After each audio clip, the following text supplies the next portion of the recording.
Tonight on SpeedWeek, Michael and Little Al find it hard to keep their cool at Road America. The mercury is rising to the top as the Rainbow Warriors sizzle in Loudon. But the temperature tumbles for this youngster at IRP. Don't lose your cool. SpeedWeek is next.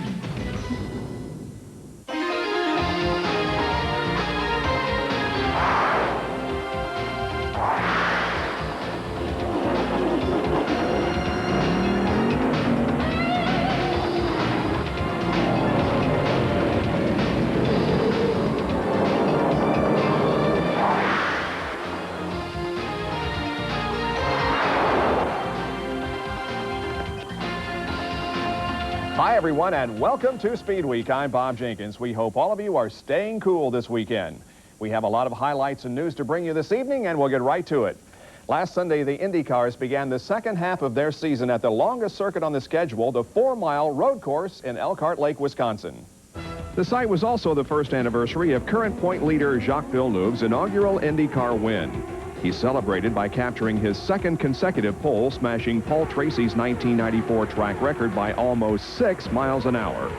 Rookie Gilles de Ferran started alongside in row 1, his first clear view of turn 1 this year. Villeneuve got the jump, and everyone made it cleanly through the first corner.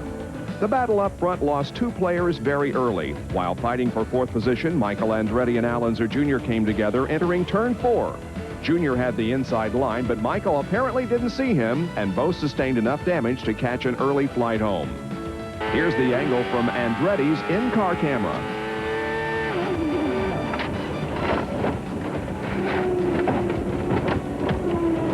Villeneuve pitted 2 laps later, then de Ferran and his crew was flawless, returning him to the race still in the lead. On the same lap, the course went full yellow when Eric Bachelard and Eddie Cheever got together in turn 12. Cheever wound up in the gravel but managed a 17th place finish after being restarted. By the halfway mark, de Ferran was back in second and had his sights set on Villeneuve, who was just a second in front of him. This was how the day ended for teammates Danny Sullivan and Mauricio Gugelmin. Gugelmin spun trying to avoid another car and collected Sullivan, who had nowhere to go. Some thought this was an angry gesture from Sullivan. Instead, he was concerned that Big Mo had escaped okay after a small fire broke out. Not too often do you see a shaking of hands after an incident. As the lead group pitted under yellow, de Ferran put his name in the history books, leading his first career IndyCar laps. The total was 4. Speaking of teammates, Andre Ribeiro had a unique angle as Bobby Rahal shut the door on 5th place Raul Boesel going up the hill to turn 8. Boesel was relegated to 15th.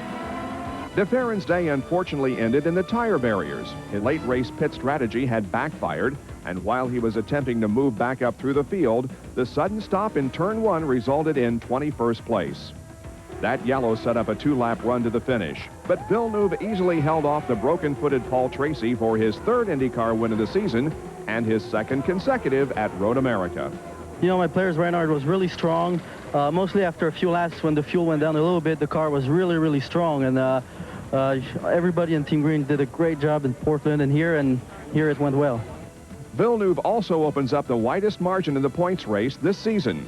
22 points back is Robbie Gordon, who finished 26th after early transmission problems.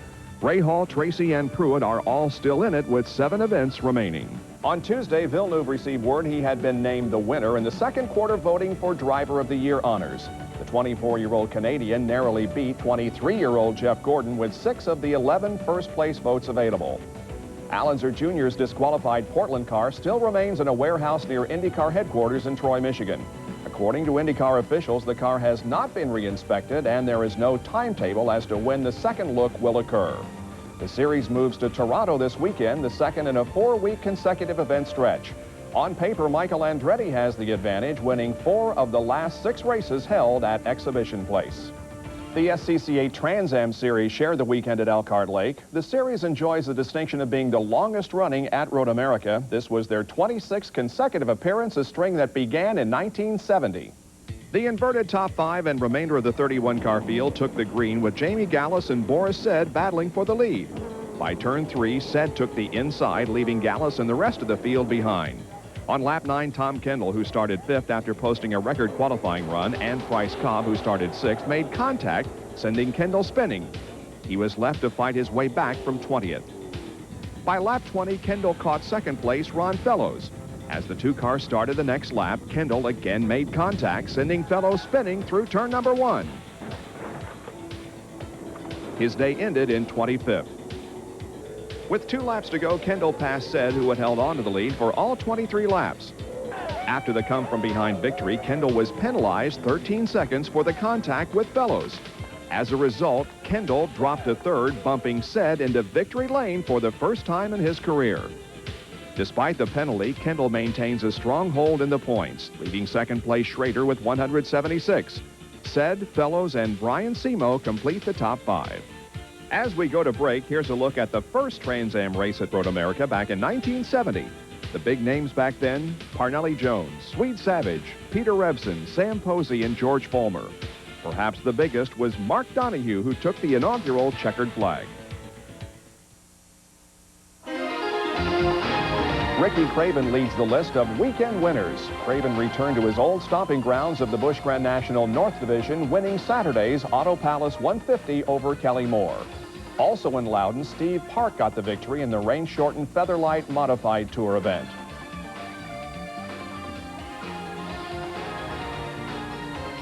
Dodging rain showers, the Winston Cup Series made their 4th appearance at the 1 Mile Oval in Loudon. Mark Martin got his first pole of the year and looked to have clear sailing, as most of his points contemporaries didn't fare well in qualifying. Sterling Marlin was 31st, Jeff Gordon 21st thanks to a qualifying crash, Dale Earnhardt 18th, and Ted Musgrave the best in 17th starting spot. Martin, who was joined on the front row by Robert Presley, led the first 37 laps. Dale Jarrett, hoping to capitalize on last week's Busch Series win, was again an early victim. On lap 2, he was hit from behind by Jeff Bodine and sustained damage to his right rear. Jarrett finished 30th. Bodine was given a lap in the penalty box for his actions. Despite his 11th row start, Gordon's DuPont crew decided on a 2-tire stop, which put him up front with Martin, and the two traded the lead until lap 115. And it was no surprise that Earnhardt also worked his way up front. He's now in a position where he needs those 5 bonus points for leading. Just before the halfway mark, Rick Mast and Jeremy Mayfield got together, with Mayfield spinning in turn 4. Earnhardt had to jump hard on the brakes to avoid rear-ending Dick Trickle. The result was only some front-end cosmetic damage, and Earnhardt would lead 2 more times before the end of the day. Michael Waltrip got some time in the spotlight. While off-sync with pit stops, Waltrip spent 18 laps up front, 3 more than he has led all season. But when his Pontiac had to come in for service with 47 laps to go, the lead was gone for good. Michael finished 14th, the last car on the lead lap. When you're hot, and right now the temperature gauge on Jeff Gordon is in the red zone. He easily held off Morgan Shepherd and Martin for his 5th win of the year and his 2nd consecutive trip to victory lane. I tell you, I got the best dang crew chief out there. He's amazing. You know, people talked to me this morning, and I mean, we didn't do any practice for this race. That just shows you how good he is, or how lucky he can guess. I don't know, but you know, I was pretty confident in him going into the race. We had our troubles, and you know, this is a big test for this team to prove how strong we can be. We overcame an awful lot today. Along with conquering the field, Gordon gets his own seat atop the points. Marlin's lead is relinquished after a 9th place finish. Earnhardt suffered the biggest blow. A late stop for bad lug nuts put him in 22nd, and he now trails Gordon by 92. Teammates Martin and Musgrave are separated by only 3. By holding the points lead at the halfway mark of the season, Gordon gets a $50,000 bonus from Gatorade. He'll try to make it 3 in a row at Pocono this weekend. To show how important leading laps are, here's a look at the bonus points through halfway. Gordon's advantage comes from leading in 15 of the 16 races so far, and in 8 of those, he's led the most. These 1994 winners are still looking for their first win in 95. Jeff Bodine is the defending champion of the Miller Genuine Draft 500 at Pocono, and Bill Elliott is still looking to lead his first lap of the season.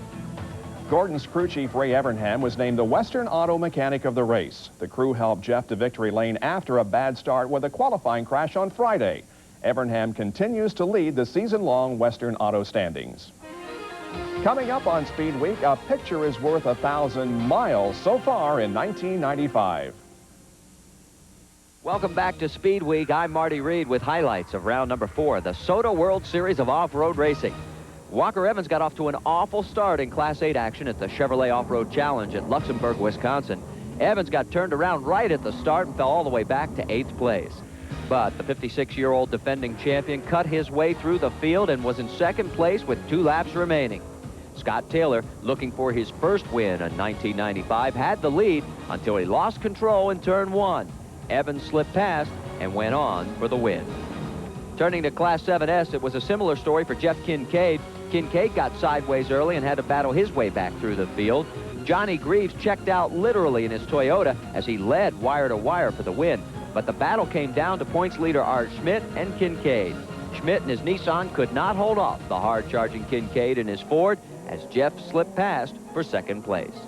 Finally, turning to Class 4, Rob McCachran made it 3 wins in 4 races as he took the early lead and left everyone in the Wisconsin dust. Round number 5 of the SOTA World Series of Off-Road Racing will be held next weekend in Milan, Michigan. For SpeedWeek, I'm Marty Reed. Thanks, Marty. We've gathered all of the best of this week's open wheel highlights, and now here's Dave the King Wilson to take us short tracking. Thanks, Bob. The USAC Midgets were at Indianapolis Raceway Park as part of ESPN's Thursday Night Thunder. In the 3rd heat, the black number 1 of Jeff Hunt was battling Tony Stewart when the two touched slightly coming out of turn 2. The contact eventually sent Hunt on one of the wildest series of flips we've seen on Thunder. Hunt was conscious after the incident and miraculously escaped injury. The flipping continued on lap 9 of the feature when Chuck Leary and Ryan Newman got together in turn 1. Leary slid into Newman before rolling over twice. Both drivers were unhurt. 3 laps later, fast qualifier Dan Drynan passed Andy Mishner for the lead with this move at turn 3. Late in the race, Johnny Parsons caught up with Drynan but couldn't get around him for the top spot. Unlike last week, nobody sneaked up on Drynan on the final lap as he held on for his 4th win of the season. I didn't really want to go by Michener. I wanted to let him go for a while, and he got a little racy, and I had to go for it. And I'm glad he showed up and woke me up. I was starting to backpedal and save the tire, and he stuck just enough of nose in there to let me see it this week. I didn't see it last week, and their team waxed me, so I'm a happy man.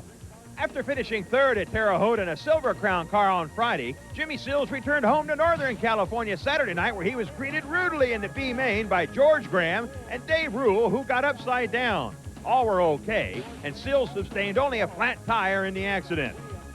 He recovered to transfer to the back of the 30-lap NARC Golden State Challenge main event. Scott Ludorf sat on the pole and grabbed the early lead at the start. That's Greg DeCaris making the nice save in turn 2. Leads the field into turn number 1. Oh! Greg DeCaris almost tipping it over. On a lap 5 restart, Ludorf drifted high and was passed by Monty Pacinto for the top spot. Pacinto held the lead for the next 6 laps, but could not hold off Lee Brewer Jr. as the two ran side by side down the front stretch before the former traveling outlaw took control in turn 1. Brewer held on to record his first career NARC Golden State Challenge victory. Monday night, the Outlaws traveled to Cedar Lake Raceway in Wisconsin. The question everyone was asking was, can anyone stop Sammy Swindell, winner of 4 straight features? Well, Swindell won the dash, putting him on the pole for the main event. This feature didn't want to get started. Start number 1 saw local driver Chad Mellenbert lose it in the very first turn. Jeff Swindell made slight contact, but was able to continue. Mellenbert spun again following the restart, and Jerry Riker Jr. took this tumble in turn number 4. He was okay. The dry slick racetrack even affected points leader Jack Hodenshield, who gets straightened out by Mark Kinzer. Mark was done for the night, but the wild child continued on. Up front, who else? Sammy. But on lap 18, he bumps the front stretch wall, allowing Dave Blaney to shoot by to end Sammy's streak of consecutive feature laps led at 100. It didn't take long for Sammy to reassume the top spot, as the very next lap he made this pass in turn 4. Once again, Sammy slammed the door on the rest of the field, recording his 5th straight feature win in the World of Outlaws Series. For SpeedWeek, I'm Dave the King Wilson. Just about every major sanctioning body is in action this weekend, and we have all the latest news and qualifying from Dave Calabro in the SpeedWeek newsroom. Dave? Thanks a lot, Bob. This weekend, the heat is on Rusty Wallace. Now, prior to qualifying at Pocono, NASCAR officials found irregularities in the roof flaps of that Miller Genuine Draft Ford. The car failed inspection and was parked preventing Rusty from taking part in the first-round qualifying. NASCAR spokesperson Kevin Triplett said that it's unknown at this time what fines might be incurred or if Wallace will be allowed to run in the second-round qualifying. The only other NASCAR-approved flaps are made by Roush Industries. Amid the controversy, Bill Elliott hopes to use his first pole position since Darlington in March of '94 to lead his first lap of the year. He becomes the 9th different pole winner, extending his streak to 12 consecutive seasons. He's a 4-time winner at Pocono. Sterling Marlin, who leads all others with 13 top 10 finishes in 16 races, leads the next group. Musgrave was runner-up here in June, and Bobby Hamilton gets the honors for highest Pontiac qualifier in the field. For only the 3rd time so far, points leader Jeff Gordon qualifies outside the top 10. Ricky Rudd and Dale Jarrett are 2 of those 94 winners, still looking for victory number 1 in 1995. The top 20 are locked in for Sunday's 500-miler. Track heat conditions were brutal for qualifying, and unfortunately, the forecast is for much of the same. June Pocono winner Terry Labonte will have to go through second-round qualifying, as will defending race champion Jeff Bodine. Jacques Villeneuve continues his hot streak as he captured the provisional pole for the Molson Indy Toronto on the streets of Exhibition Place. The Canadian favorite set the time on the last lap of the session. Defending race winner Michael Andretti said he had trouble getting one clear lap on his second set of tires. Teammate Paul Tracy managed a top 10 mark. Also provisional but containing no surprises is the grid for the British Grand Prix. Home country favorite Damon Hill thanked the crowd for their support after he set a blistering lap at Silverstone. Michael Schumacher could only watch after ending the session early with a spin on lap number 6. Back across the pond to Pocono, where the ARCA cars made up their rain-delayed June race on Thursday. Mike Wallace led 55 of 60 laps to record the win. And finally, here's a SpeedWeek safety reminder for you. For many parts of the country, the weekend forecast calls for more hot weather. If you're heading to a race, make sure you wear some light clothing, take protection from the sun, and drink lots of fluids. Have a very cool weekend. I'm Dave Calabro. Thanks, Dave. Now here's a look at the CarQuest racing calendar with events coming up.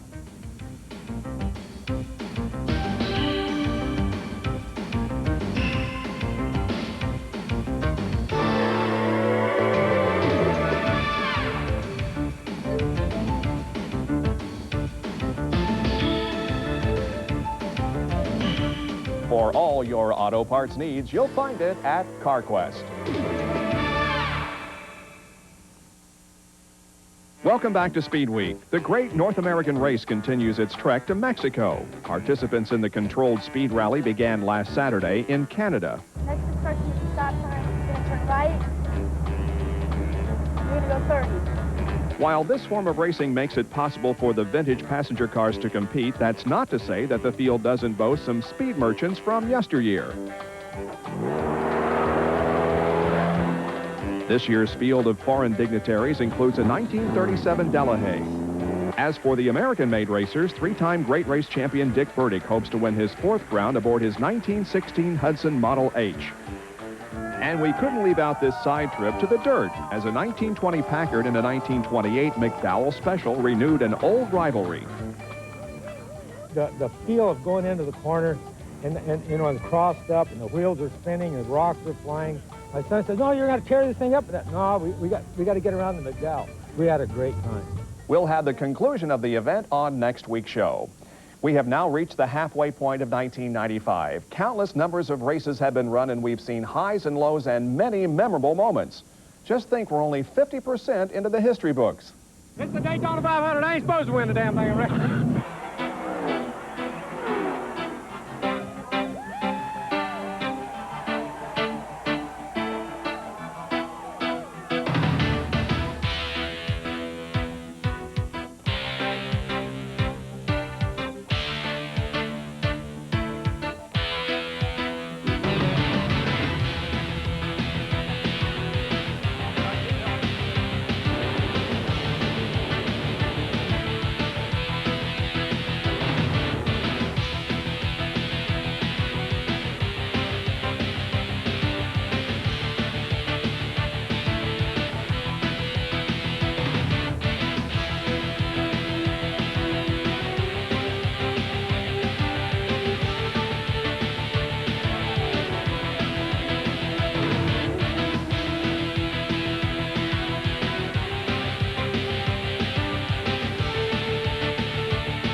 was that he? for the win?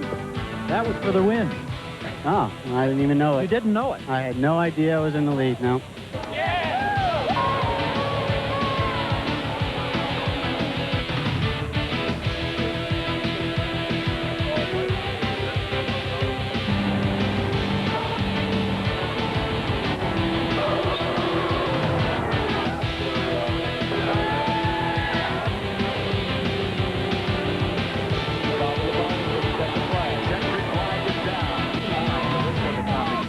So all my heart goes to Stan Fox and his family, and it doesn't matter if he comes back to racing as long as he has a full recovery.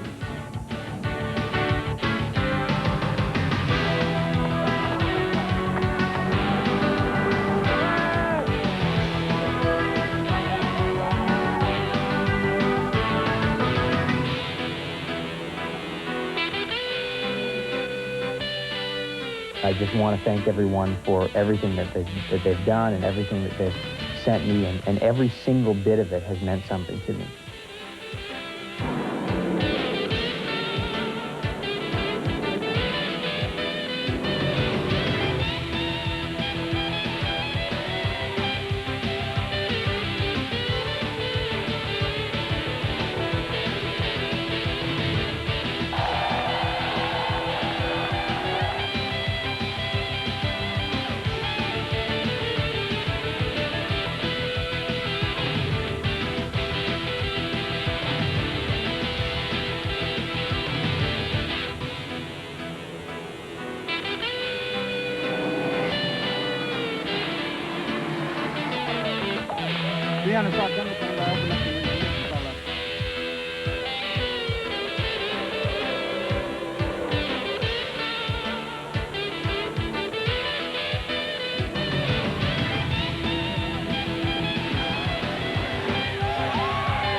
Well, there's a lot left, and we'll start the second half when we see you again next Friday night on SpeedWeek. Join us at 12:30 a.m. Eastern, 9:30 p.m. Pacific Time. So long, everyone.